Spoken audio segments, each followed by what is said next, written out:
네, 여러분, 우리 지난 시간까지 해서 밭작물 내용 함께 살펴봤고요. 이번 시간에는 제5절이죠. 종합위험 시설작물 손해평가 그리고 보험금 산정 내용 함께 살펴보도록 하겠습니다.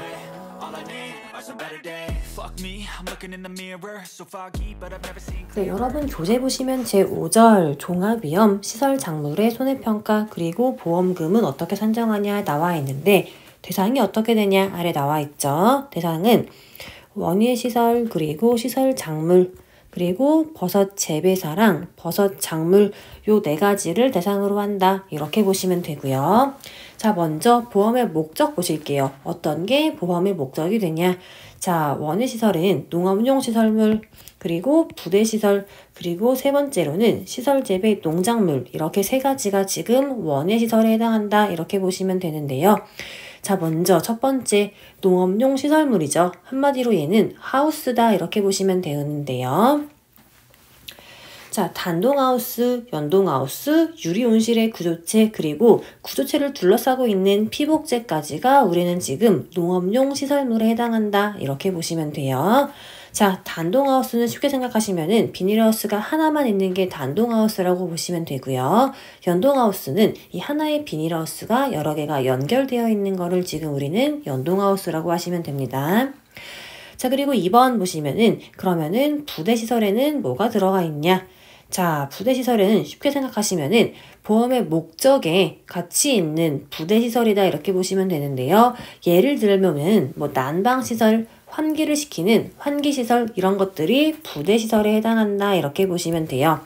자, 아래 세부 내용 보시자면은 먼저 가번 시설 재배 농작물을 재배하기 위해서 농업용 시설물의 내부 구조체에 연결하거나 부착되어 외부에 노출되지 않은 시설물, 얘도 우리는 부대시설, 부대에 있는 시설이라고 하는구나. 다음 나번 보시면은 이번에도 마찬가지로 재배를 하기 위해서 농업용 시설물 내부에 고정되어서 이동이 불가능한 시설물을 우리는 부대시설이라고 한다. 다음 답번 보시자면은 이번에도 마찬가지죠. 자, 시설 재배 농작물을 재배하기 위해서 지붕이나 기둥 또는 외벽을 갖춘 외부 구조체 내에 고정되거나 부착되어 있는 시설물. 자, 우리는 이런 것들을 부대에 있는 시설, 부대시설이라고 하는구나. 이렇게 이해하시면 되고 쉽게 생각하시면은 자, 시설 작물을 재배하기 위해서 농업용 시설물에 부대에 있는 시설물 그거를 의미하는구나. 이렇게 쉽게 이해하시면 됩니다. 자, 그리고 3번 보시면 이번에는 시설 재배 농작물이 있는데 아래 보시면은 화훼류냐 비화훼류냐 이렇게 두 가지로 크게 나뉘고 있는데요. 화훼류는 꽃이라고 보시면 되는 거죠. 네 가지밖에 없어요. 그러면은 화훼류는 기본적으로 암기를 하시면 되는데요. 국화, 장미, 백합, 카네이션 이 네 가지를 우리는 기본적으로 시설 재배 농작물이라고 한다. 이렇게 보시면 돼요. 다시 한번 국화, 장미, 백합, 카네이션 이 네 가지가 시설 재배 농작물의 화훼류에 속하는 것들이다. 이렇게 화훼류 요 네 가지는 기본적으로 암기하시고요. 자, 그러면은 시설 재배 농작물의 비화훼류에는 뭐가 있냐? 아래 보시면은 딸기부터 시작해서 미나리 감자까지 우리는 얘네들을 시설 재배 농작물 중에 비화훼류에 속하는 것들이다. 이렇게 지금 분류하고 있구나. 요 정도 봐두시면 됩니다. 지금까지 살펴본 내용이 원예 작물 및 원예 시설에서의 이 보험의 목적 살펴본 거고요. 다음 이제 버섯이랑 버섯 재배사에서 보험의 목적은 어떻게 되냐? 자, 먼저 마찬가지로 버섯을 재배하는 농업용 시설물 첫 번째로 들어가고요. 자, 그리고 부대시설 세 번째로는 시설 재배 이렇게 세 가지로 구분이 되고 있구나. 이렇게 보시면 돼요. 자, 다시 앞으로 넘어가서 먼저 이 버섯 재배사 먼저 볼게요. 버섯 재배사도 마찬가지로 단동하우스, 연동하우스, 이번에는 유리온실 아니죠? 이번에는 경량졸골조예요. 아까 위에서 우리 원예시설에서는 여기에서 유리온실이었죠.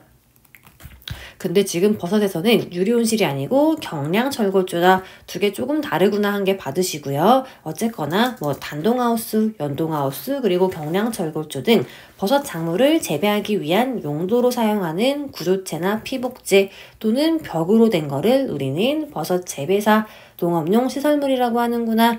이렇게 보시면 돼요. 자, 그러면은 부대시설은 뭐가 있냐? 자, 마찬가지로 재배를 하기 위해서 농업용 시설물에 부대에서 설치한 시설을 우리는 부대시설이라고 하는데요. 우리 지금 보고 있는 거는 버섯에 관한 내용이죠. 그렇기 때문에 버섯 작물 재배를 하기 위해서 농업용 시설물인 버섯 재배사에 부대에서 설치한 시설을 우리는 부대시설이라고 하는구나. 이렇게 보시면 되고요. 자, 다만 마찬가지로 동산시설 움직이는 거는 제외한다. 자, 아래 보시면 가나다 추가적으로 나와 있는데요. 자, 여러분이 한번 편히 이 정의는 읽어보시면 될 것 같습니다. 자, 그리고 아래 3번 보시면은 이번에는 시설 재배 버섯이 된다. 이렇게 보시면 되는데요. 자, 버섯은 뭐가 있냐? 먼저 느타리 버섯, 표고버섯, 새송이 버섯, 양송이 버섯 크게 이렇게 네 가지가 있다고 보시면 되는데 이 각각의 네 가지는 재배 방식이 다릅니다. 느타리 버섯은 균상 재배랑 병 재배라는 재배 방법을 지금 사용하고 있고요. 표고버섯은 원목 재배랑 톱밥 배지 재배를 지금 사용하고 있습니다. 그리고 새송이 버섯은 병 재배 방법, 그리고 양송이 버섯은 균상 재배 방법을 사용하고 있다. 이렇게 보시면 되고요. 자, 이 각각의 네 가지 이 재배 방법의 차이가 뭐가 있냐 궁금하시죠? 자, 이거 마찬가지로 제 네이버 카페 이지손평 들어가시면은 제가 이제 자료실에 이거를 올려놨어요. 자료실 들어가시면은 이제 시설 재배 버섯, 균상 재배, 병 재배, 원목 재배, 뭐 톱밥 배지 재배까지 이 관련 자료랑 사진을 올려놨습니다. 요 각각의 재배 방식이 궁금하신 분은 네이버 카페 이지손평 검색하시고 들어가셔가지고 자료실 들어가셔서 각각의 버섯의 재배 방법 이 사진을 여러분이 한번 참고로 봐두시면 될 것 같습니다. 여튼 여기서 중요한 거는 뭐냐? 우리 시설 재배 버섯은 네 가지가 종류가 있고 느타리 버섯, 표고버섯, 새송이 버섯, 양송이 버섯 그리고 각각의 버섯별로 재배 방식이 다르구나. 요거를 지금 봐두시면 됩니다. 자, 다음 페이지 보시면 우리 이 종합위험 시설 작물이랑 버섯의 손해평가 어떻게 하냐, 그리고 보험금은 어떻게 산정하냐, 지금 그 내용 나와 있는데요. 자, 먼저 시설물이죠. 농업용 시설물이랑 부대시설. 자, 얘네들은 손해가 났어요. 이런 경우에 조사를 어떻게 하냐. 조사 기준 보시자면은 자, 시설물이기 때문에 손해가 생긴 때랑 곳에서의 가액에 따라 손해액을 산출합니다. 그리고 손해액을 산출하는 경우에는 우리 농업용 시설물을 사용할수록 이제 감가가 되겠죠. 그러한 농업용 시설물 감가율을 적용한다 이렇게 보시면 되는데 아래 박스 보시면은 농업용 시설물의 감가율이 나와 있어요. 자, 얘를 암기를 해야 되냐? 자, 궁금하실 수 있는데요. 우리 요즘 우리 손해평가사 시험 나오는 추세를 보면은 시험이 되게 치사하게 많이 출제가 되고 있죠. 그래서 기본적으로 여기 나와 있는 감가율은 여러분 시험장 가기 전에 암기하시는 거를 추천을 드립니다. 자, 일단 내용 보시자면은 먼저 1번은 고정식 하우스에 관련된 내용이고요. 2번은 이동식 하우스, 그리고 3번은 유리온실 부대시설에 관련된 내용이 나와 있다. 이렇게 보시면 되고요. 자, 고정식 하우스의 경우에는 구조체냐, 그러니까 지지를 하고 있는 구조체냐, 아니면은 덮고 있는 피복제, 쉽게 생각하시면 피복제는 비닐이죠. 피복제냐에 따라서 지금 내용연수랑 경련감가율 각각 나와 있어요. 자, 구조체는 얘가 하나만 있는 단동하우스냐, 여러 개가 있는 연동하우스냐, 요렇게 두 개로 지금 나뉘고 있고요. 이 덮고 있는 피복제, 비닐의 경우에는 이제 장수피, 3중 EVA, 기능성 필름이냐, 기타냐, 또는 장기성 PO냐에 따라서 지금 각각의 내용연수랑 경련 감가율이 다르다. 먼저 이렇게 보시면 되고요.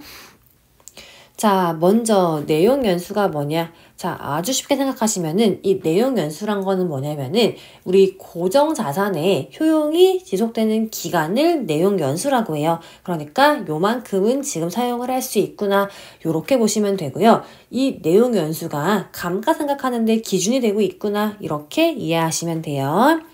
자, 그리고 우측 보시면 이제 경련 감가율 나와 있죠. 경련 감가율은 1년에 감가가 되는 비율을 우리는 경련 감가율이라고 한다. 이렇게 보시면 돼요. 자, 그러면은 이 고정식 하우스의 경우에는 구조체 단동 하우스는 10년에 쓸 수 있고요. 자, 1년에 감가가 되는 비율은 8%다. 이렇게 보시면 되죠. 자, 여기에서 중요한 거는 뭐냐? 자, 경련 감가율은 기본적으로 암기하셔야 돼요. 자, 구조체 단동은 8%, 연동은 5.3%가 지금 1년에 감가가 되고 있고요.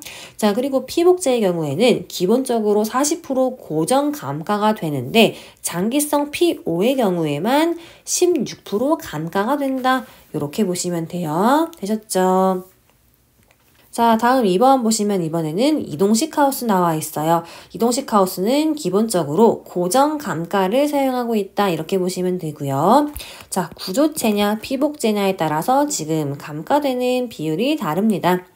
자, 고조체 같은 경우에는 경과 기간에 따라서 지금 1년 이하냐, 2에서 4년이냐, 5에서 8년이냐, 9년 이상이냐에 따라서 이 감가되는 비율이 다른데요. 1년 이하면은 감가가 0%죠.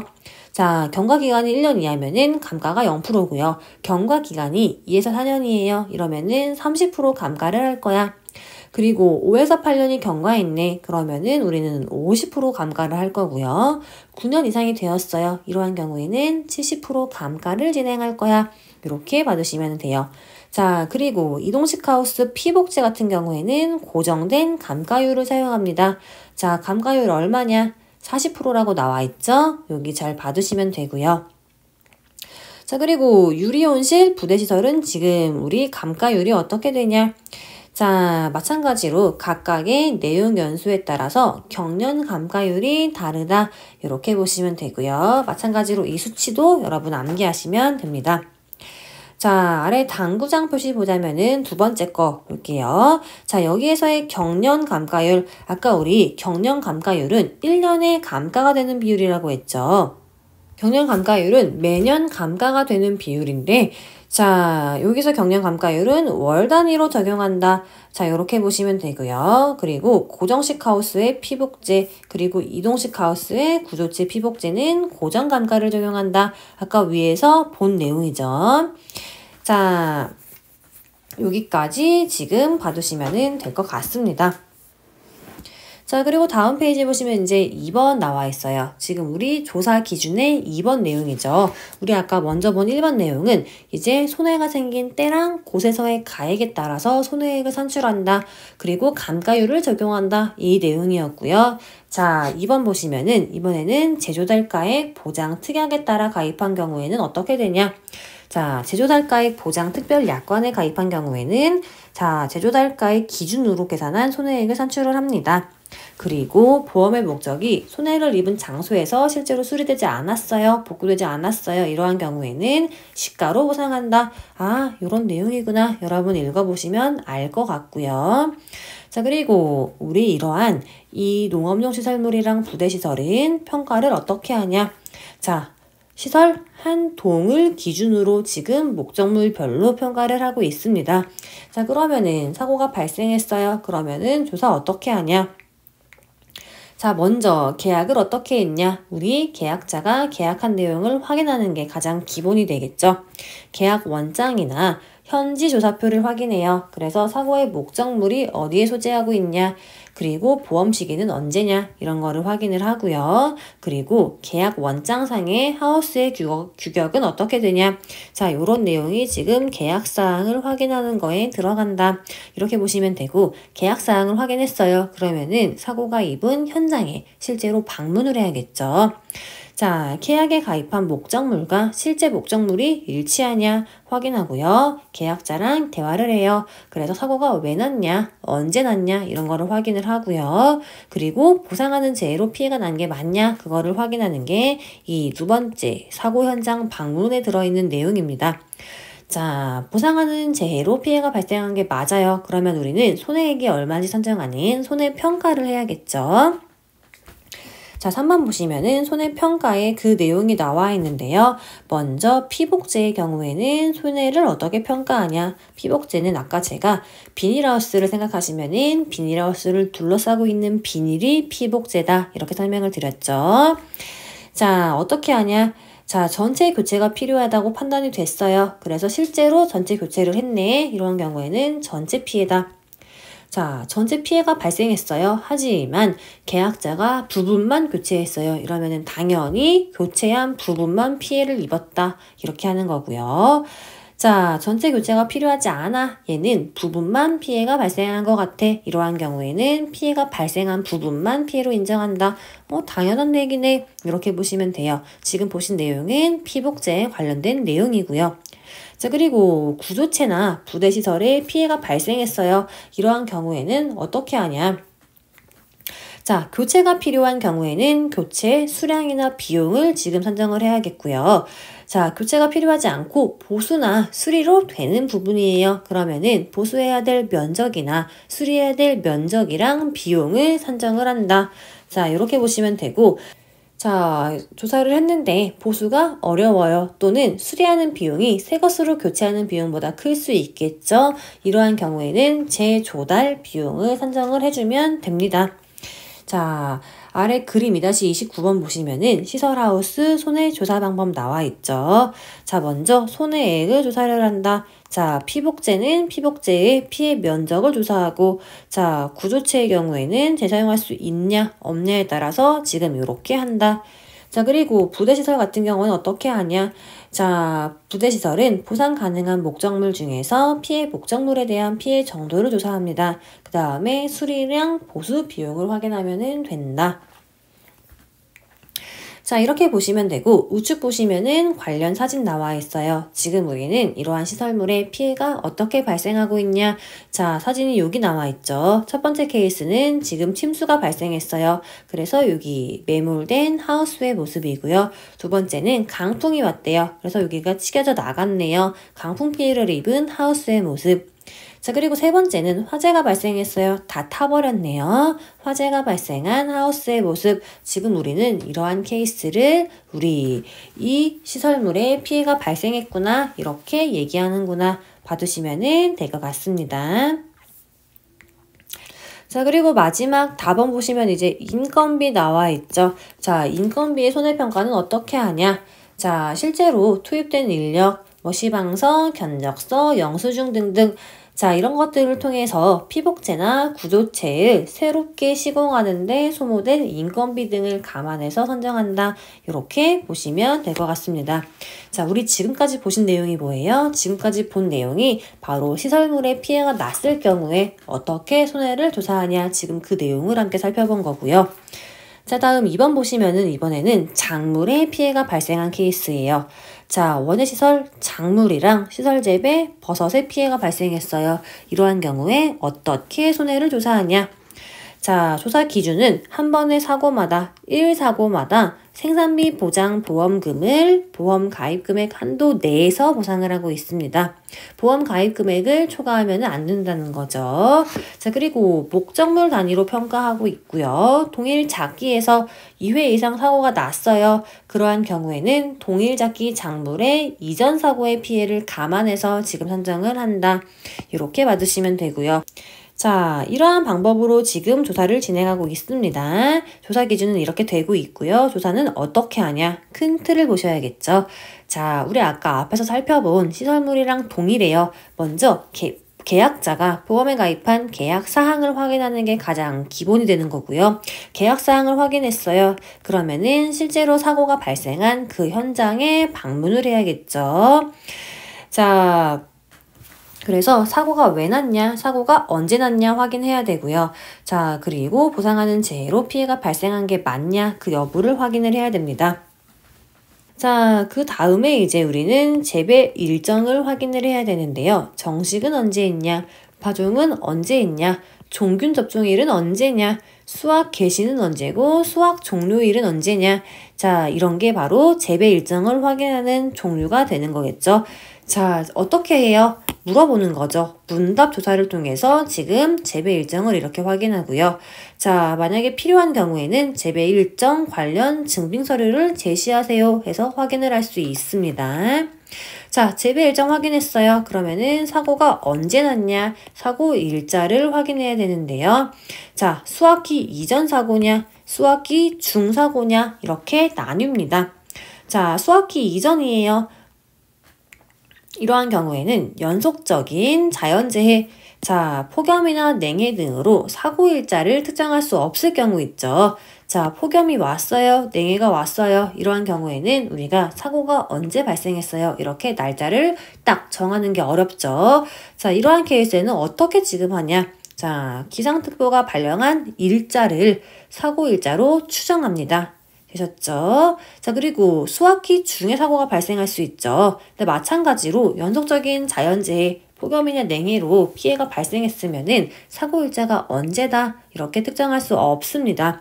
자, 이런 경우 수확기 중에 이제 폭염이나 냉해로 사고가 발생했어요. 이러한 경우에는 최종 출하 일자를 사고 일자로 추정합니다. 자, 다시 한번 수확기 이전 사고예요. 수확기 이전에 연속적인 자연재해, 폭염이나 냉해가 와서 사고 일자를 추정할 수 없어요. 이러한 경우에는 기상특보가 발령된 일자를 사고 일자로 지금 우리는 추정을 하고 있고요.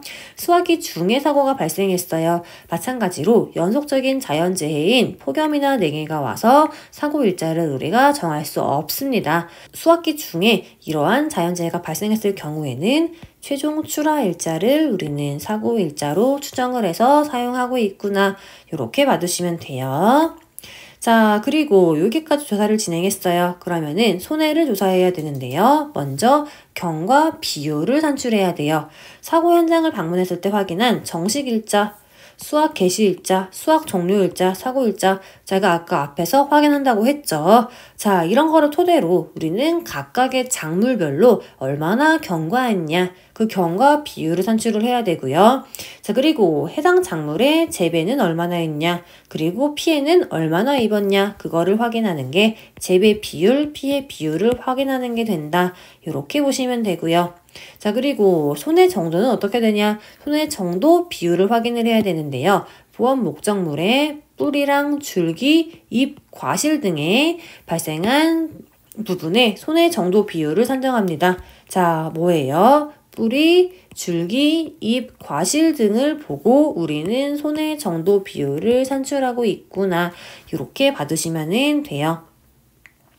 자, 그리고 마지막으로 화재 대물 배상 책임 조사가 있다. 여기까지 봐두시면 될 것 같습니다. 자, 여기까지 해서 우리 이번 시간에는 종합위험 시설 작물, 원예 작물이랑 버섯 여기까지 함께 기본적인 내용 살펴봤고요. 다음 시간에는 이제 이 종합위험 시설 작물의 보험금은 어떻게 산정하고 지급 기준은 어떻게 되고 이 부분부터 함께 살펴보도록 하겠습니다.